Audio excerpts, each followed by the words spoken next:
बिस्मिल्लाहिर्रहमानिर्रहीम। अस्सलाम वालेकुम दोस्तों, एक नई वीडियो के साथ हाजिर हैं। चलो अपनी वीडियो स्टार्ट करते हैं। आज की वीडियो करते वक्त आप कह लें कि बहुत ज़्यादा अफसोस हो रहा है। अफसोस क्यों हो रहा है? क्योंकि एक बहुत ही खूबसूरत जहाज़, मेरी नज़र में ये जो यूरोफाइटर टाइफून है, एक बहुत खूबसूरत जहाज़ है। डेल्टा विंग है, कैनार्ड्स वाला है, और इसकी जो फ्लाइट परफॉर्मेंस है, इसकी जो मैनूवरेबिलिटी है, वो टॉप नॉच है, बड़ी ज़बरदस्त है। इसका जो डेल्टा विंग है, ठीक है, वो इसको थोड़ा सा लेस मैनूवरेबल बनाता है, लेकिन जब इसके ऊपर कैनार्ड्स का एडिशन हो जाता है तो फिर ये एक मैनूवरेबल बीस्ट बन जाता है। अब आप कहेंगे कि रफाल जो है वो भी सेम कॉन्फ़िगरेशन के साथ आता है, 2 इंजन वाला डेल्टा विंग है, कैनार्ड्स के साथ है, लेकिन यूरोफाइटर टाइफून जो है मुझे ज़्यादा अग्रेसिव जहाज़ लगता है मैनूवरेबिलिटी के हिसाब से। बाकी फ्रांस वालों ने रफाल तैयारों को बेहतर डेवलप किया और उसको बेहतर तरीके से मार्केट किया, लेकिन मैनूवरेबिलिटी के अंदर ये जो यूरोफाइटर टाइफून है ये एक टॉप का जहाज़ है। और अब इसकी जो फेट है ना, वो कह लें कि सील होने जा रही है। मतलब ये जहाज़ ना उस तरह से बिक रहा है, जिन कंट्रीज ने इसको तैयार किया वो भी इसको लेने को तैयार नहीं है, और बड़ा अफसोस हो रहा है। अब एक लेटेस्ट खबर आई है ब्रिटिश मिनिस्ट्री ऑफ डिफेंस की तरफ से। उन्होंने कहा है कि हमारे पास जो इस वक्त यूरोफाइटर टाइफून जहाज हैं,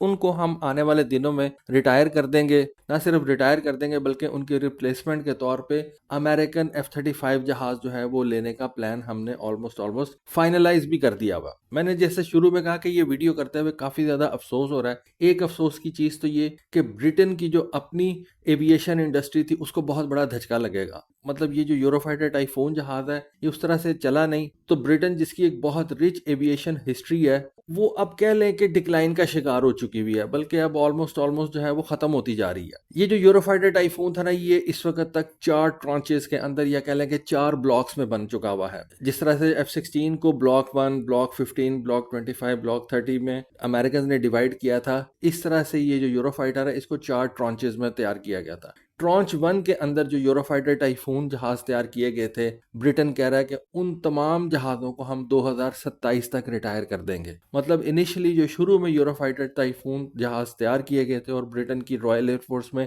इंडक्ट किए गए थे, वो सारे के सारे अगले 2 साल बाद रिटायर हो जाएंगे। उसके बाद वो कहते हैं कि जी जो ट्रॉन्च 2 यानी कि ब्लॉक 2 और ट्रॉन्च 3 के जो यूरोफाइटर टाइफून्स हैं उनको हम सिर्फ 2040 तक बर्दाश्त करेंगे। और उसकी रीज़न ये नहीं है कि हमें कोई इन जहाज़ों से प्यार आई है, ये जहाज़ जो है वो ट्रॉन्च 2 और ट्रॉन्च 3 में बहुत ज़्यादा बेहतर हो गए थे। उसकी रीज़न ये है कि जो हमने रिप्लेसमेंट के तौर पे जहाज़ लेने हैं उनको लेते टाइम लगेगा। फिर ये जो यूरोफाइटर था इसका एक ट्रॉन्च 3A भी जो है वो तैयार किया गया था। ब्रिटेन ने ट्रॉन्च 3A का कोई जहाज परचेज नहीं किया, ना ही उन्होंने कोई ट्रॉन्च 4 का जहाज परचेज किया है, और ट्रॉन्च 5 जो है वो तो मटीरियलाइज ही नहीं हुई। वो उसका जो है वो प्लान वगैरह बने थे लेकिन उसको तैयार ही नहीं किया गया, अपग्रेड ही जो है वो उसका उन्होंने छोड़ दिया था। तो इस वजह से यूरोफाइटर एक इंतहाई अनफॉर्चुनेट जहाज है। और जिन 4 ममालिक ने इस जहाज को मिलके बनाया था, जिनके अंदर यूनाइटेड किंगडम, जर्मनी, स्पेन और इटली थे, वो भी अब इस जहाज से जो है वो जान छुड़ा रहे हैं और इसकी रिप्लेसमेंट के तौर पे अमेरिकन जहाज जो है वो लेने जा रहे हैं। स्पेन ने अभी तक कोई जो है वो F-35 जहाज नहीं लिया, लेकिन स्पेन भी ले लेगा।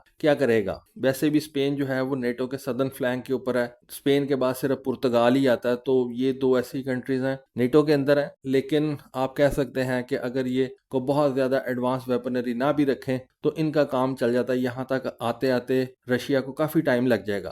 पहले तो रशिया को फ्रांस, जर्मनी, यूके वगैरह से जो है वो निमटना पड़ेगा, तो स्पेन को तो आप वक्ती तौर पे जो है वो छोड़ दें। बाकी इटली ने भी F-35 ले लिया हुआ है, यूनाइटेड किंगडम ने भी F-35 बी जो है वो परचेज कर लिया हुआ है, और आने वाले दिनों में यूनाइटेड किंगडम जो है वो F-35A जहाज भी लेने जा रहा है। उसके लिए उन्होंने जो पैसे वैसे हैं वो एलोकेट कर दिए हुए हैं। जर्मनी ने भी ये कह दिया कि हम F-35 में ही जो है वो इन्वेस्ट करेंगे। तो यूरोफाइटर की जो कहानी है वो खत्म हो गई है। इस वक्त यूनाइटेड किंगडम के पास यूरोफाइटर टाइफून का जो ट्रॉन्च 1 है यानी कि जो ब्लॉक 1 है उसके सिर्फ 30 जहाज थे। उन 30 में से इस वक्त आपको पता है कितने ऑपरेशनल हैं? सिर्फ 4। ट्रॉन्च 1 के 26 यूरोफाइटर जहाज जो हैं वो 1 जुलाई 2025 को रिटायर कर दिए गए थे। आप कह लें कि ट्रॉन्च 1 के जो यूरोफाइटर टाइफून्स हैं या ब्लॉक 1 के जो यूरोफाइटर टाइफून्स हैं वो 87% ब्रिटेन ने अपनी एयरफोर्स से निकाल दी हैं, खत्म कर दी हैं, और बाकी जो 4 बचे हैं वो अगले 2 सालों में वो खत्म कर देंगे। उसके बाद ब्रिटेन के पास इस वक्त ट्रॉन्च 2 के तकरीबन 70 जहाज हैं और ट्रॉन्च 3 के तकरीबन 40 जहाज हैं। इस तरह से ये जहाज जो है टोटल 110 की तादाद में बनते हैं। उनके बारे में भी ब्रिटेन ने कहा कि जी हमने ट्रॉन्च 2 से भी जान छुड़ा लेनी है, ट्रॉन्च 3 से भी जान छुड़ा लेनी है। ट्रॉन्च 3A का जहाज उन्होंने कोई लिया ही नहीं था,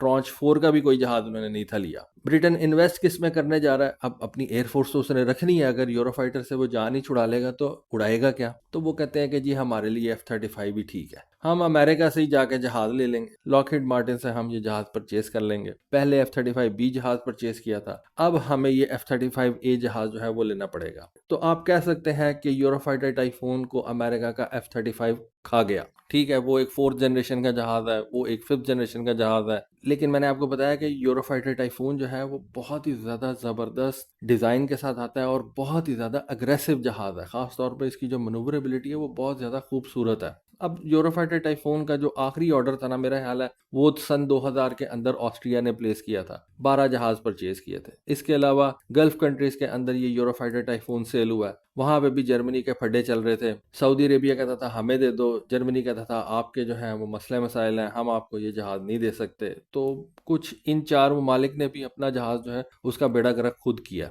अच्छा, मैं आपको आगे चल के बताऊंगा कि यूरोफाइटर टाइफून क्या बिक ही नहीं सकता था, इसमें क्या इन 4 कंट्रीज का ही जो है वो कसूर है या यूरोफाइटर का कसूर है? मेरी नज़र में यूरोफाइटर का उतना कसूर नहीं है, वो मैं आपको अभी आगे चल के बताता हूँ। ठीक है, ये एक 4th जनरेशन का जहाज है, लेकिन दुनिया में और भी 4th जनरेशन के जहाज हैं जो आज भी बिक रहे हैं और उनको अमेरिका भी ले रहा है और चाइना जो है वो भी आज तक तैयार कर रहा है। तो ये ना समझे कि यूरोफाइटर टाइफून जो है वो एक 4th जनरेशन का जहाज था, इस वजह से ये फेल हो गया, नहीं। बहरहाल एनीवे, जहां पे भी F-35 और यूरोफाइटर जो है वो आमने सामने आए, वहां पे F-35 जीत गया। साउथ कोरिया ने कंपटीशन कराया, उसने F-35 चूज किया, सिंगापुर ने F-35 चूज किया, फिनलैंड ने, बेल्जियम ने। तो यूरोफाइटर की जो है वो कहानी खत्म ही समझे।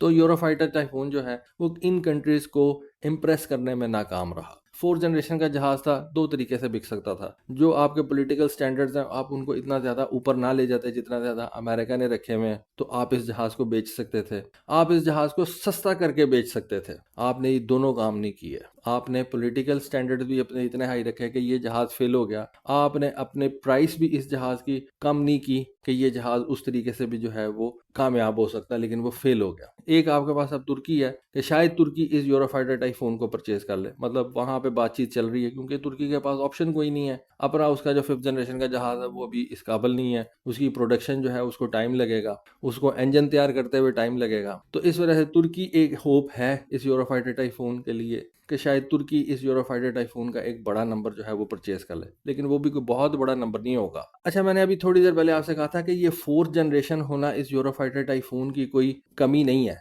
अमेरिकन एयरफोर्स आज भी 4th जनरेशन का जहाज परचेज कर रही है F-15EX की सूरत में। चाइनीज एयरफोर्स आज भी 4th जनरेशन का जहाज जो है वो प्रोडक्शन के ऊपर रखे हुए है J-16 की सूरत में। तो इसका मतलब है कि 4th जनरेशन के जहाज ऐसे नहीं है कि सारी दुनिया से खत्म ही हो गए हैं, वो इतनी पुरानी जनरेशन है कि कोई उनको परचेज ही नहीं कर रहा। अमेरिका परचेज कर रहा है, आज भी परचेज कर रहा है, चाइना परचेज कर रहा है, आज भी परचेज कर रहा है। तो बाकी दुनिया को तो छोड़ ही दें। सिर्फ ये था, आपने वक्त के ऊपर इस जहाज में अच्छे एवियोनिक्स लगाने थे, अच्छा रडार लगाना था, इसके अंदर ऐसा रडार आपको वक्त पे लगाना चाहिए था, फिर इसकी प्राइस को कंट्रोल रखना चाहिए था, फिर आपने जो पॉलिटिकल मामला थे उनको भी कंट्रोल में रखना चाहिए था, लेकिन आपने कुछ नहीं किया। स्वीडन इनसे ज्यादा जो है वो बेहतर रह गया, उसने अपने जहाज को थोड़ा सा एडवांस कर लिया और कोई नहीं परचेज करता, स्वीडन उसको खुद ही परचेज कर लेता। स्वीडन के ग्रिपन का भी जो है वो हालात बुरे ही हैं, लेकिन यूरोफाइटर टाइफून जैसे बुरे नहीं है। एक तो वजह ये कि ग्रिपन को तैयार करने के लिए डेफिनेटली स्वीडन के इतने पैसे जो है वो R&D पे नहीं लगे होंगे जितने इन 4 मुल्कों ने यूरोफाइटर बनाने के लिए R&D पे पैसा लगाया, क्योंकि ये 2 इंजन वाला जहाज है, ग्रिपन के मुकाबले में बड़ा जहाज है और इसको 4 ममालिक ने इस्तेमाल करना था।